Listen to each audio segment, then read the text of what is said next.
बिना कुड़कुड़ाए एक दूसरे का अतिथि सत्कार करो। अब बताइए अतिथि सत्कार मतलब क्या होता है? इंग्लिश में हम इसको हॉस्पिटैलिटी बोलते हैं। और जहाँ तक इस बात को मैं समझता हूँ तो मुझे पता है क्या लग रहा है कि उस समय में जब पतरस और कलीसिया थी, उस समय में कई प्रचारक ऐसे होते थे जो ट्रैवल करते थे। मतलब आज हम लोग डायरेक्ट आमने सामने बैठकर हम वचन को सुन लेते हैं, लेकिन उस समय में ऐसा नहीं था।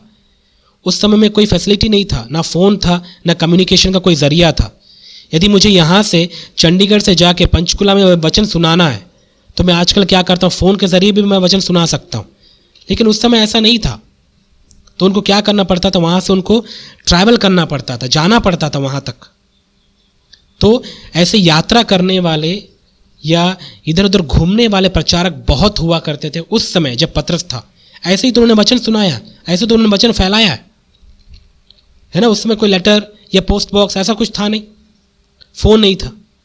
तो वे कैसे वचन सुनाते थे एक दूसरे को, कैसे सुनाते थे? वे एक जगह से दूसरे जगह वो जाते थे, ट्रैवल करते थे, यात्राएं करते थे। और क्योंकि वे लोग यात्रा करते थे उनको भी ज़रूरतें होती थी, उनको खाने की ज़रूरत होती थी। वे कोई बहुत बड़े बिजनेसमैन तो थे ही नहीं, क्योंकि वो प्रभु के काम के लिए निकले हुए थे। राइट, समझ में आ रहा आपको? तो एक जगह से दूसरे जगह जाने के लिए वे अपना खर्च करते थे। उनको कपड़ा चाहिए होता था, रहने का जगह चाहिए होता था। तो वे लोग क्या करते थे, कहीं भी वे लोग जाते थे वहाँ पर कुछ दिन वे लोग रहते थे। और किसका काम कर रहे होते थे? प्रभु का काम।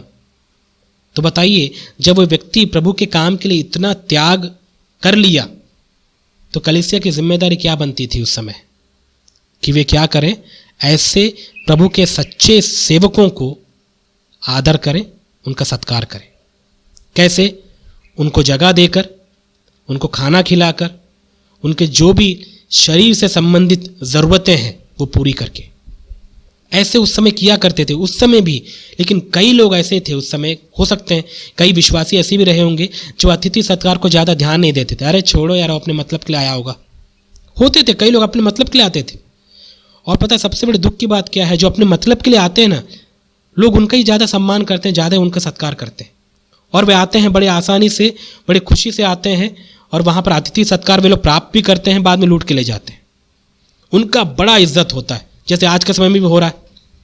एक व्यक्ति सूट बूट में आता है, बड़ा सा कॉन्फ्रेंस या बड़ा सा एक मीटिंग अरेंज करता है, लाखों लोग आते हैं वहाँ पर, हज़ारों लोग आते हैं, और वहाँ पर वो क्या करता है, अच्छा से एक संदेश देता है, 2-3 चमत्कार कर देता है, और बाद में बोलता है लाओ भाई तुम्हारे पास जितना है प्रभु को दान दो। आपको दिखता नहीं है, सेवक को ज़रूरत है, और वहाँ से भीख मांग के ले जाता है। और जो देने वाले भी बहुत अद्भुत होते हैं, बिना सोचे समझे ऐसों की बड़ी सेवा करते हैं, बड़ा सत्कार करते हैं, बस ये मेरे घर में आ जाए बस।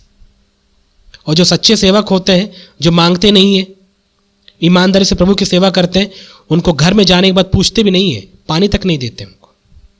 ये कौन सा प्रेम है ये? अब आप बोलेंगे क्या आपने अनुभव किया? मैं अनुभव किया हूं इसलिए बता रहा हूं मैं आपको। राइट, अनुभव किया हूं इसलिए बता रहा हूं। आप चंडीगढ़ में जब आप रह रहे हैं, आप देखिए वहां पर कैसी सेवाएं हो रही हैं, कितनी बड़ी बड़ी सेवाएं हो रही वहां पर। राइट, लेकिन जो सच्चाई से जो प्रचार कर रहे हैं, जो वचन सुना रहे हैं, उनका क्या होता है? उनको पानी तक नहीं पूछा जाता।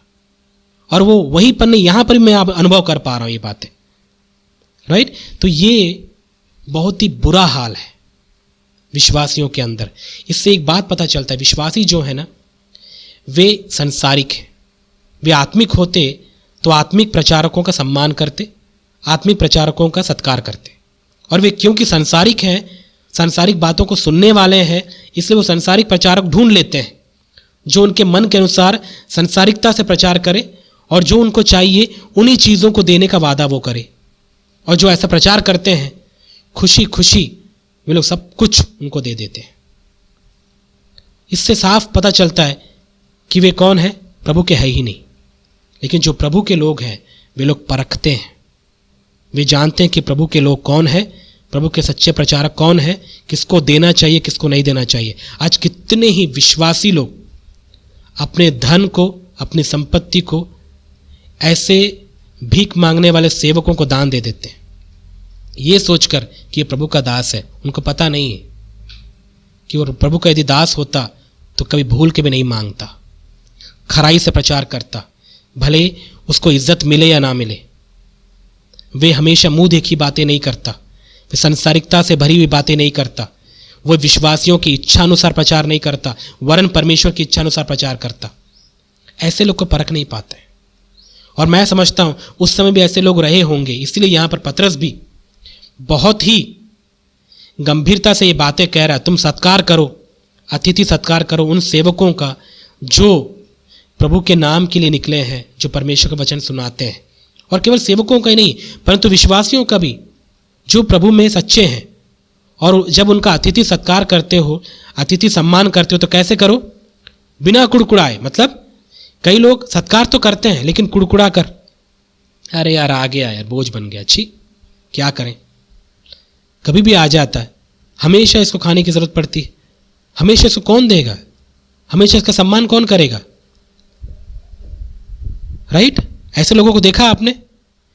इसलिए हर कोई अतिथि सत्कार करने वाला प्रभु से आशीष पाएगा ऐसा नहीं है, क्योंकि प्रभु मन को देखते हैं। जब कोई आपके घर में आ रहा है तो बताइए आप उसका अतिथि सत्कार कैसे करते हैं? कुड़कुड़ा कर, अरे आ गया यार, फिर से बोझ बन गया, अभी फिर खर्चा करना पड़ेगा अभी, ऐसा? या ये सोचकर नहीं ये प्रभु का बेटा है, प्रभु का दास है, विशेष करके उन लोगों के प्रति आप बहुत ही गंभीर रहिएगा जो प्रभु से सच्चा प्यार करते हैं, जो प्रभु की सेवकाई पूरी ईमानदारी से कर रहे हैं। उनका अतिथि सत्कार करने में आप पीछे नहीं हटना। क्यों? क्योंकि वे प्रभु के लिए आए हैं। जब आप उनका कर रहे हैं तो प्रभु का कर रहे हैं। कई लोग चोर भी होते हैं, चोर प्रचारक भी, उनके बारे में मैं आपसे नहीं कह सकता, लेकिन जो प्रभु में प्रेम रखने वाले हैं, प्रभु का सच्चाई से ईमानदारी से सेवा कर रहे हैं, उनका अतिथि सम्मान करने में आपको चूक ना हो और खुशी से करिएगा, क्योंकि जिस स्वभाव से आप करेंगे उस स्वभाव से फिर परमेश्वर भी आपको प्रतिफल देगा। कुड़कुड़ा कर करेंगे तो उस कुड़कुड़ाने का फल आपको प्रभु देगा। और यहाँ पर पतरस के समय में कुछ ऐसे ही लोग रहे होंगे, वे कुड़कुड़ा कर एक दूसरे की सेवा सत्कार करते होंगे, इसलिए तो उसको लिखने की जरूरत पड़ी यहाँ पर 9वें पद में, बिना कुड़कुड़ाए एक दूसरे का अतिथि सत्कार करो। मतलब पतरस ने भी अनुभव किया होगा, कई विश्वासियों को उसने देखा होगा, भाई उनके घर में पतरस भी शायद गया होगा, तो कुड़कुड़ा कर क्या किए होंगे? उसका अतिथि सम्मान किए होंगे। तो समझ गया कि ऐसे भी लोग होते हैं, इसलिए वो चिता रहा है कि अतिथि सत्कार करो लेकिन बिना कुड़कुड़ाए करो, खुशी से प्रेम से करो, राइट? तब प्रभु से कुछ पाओगे।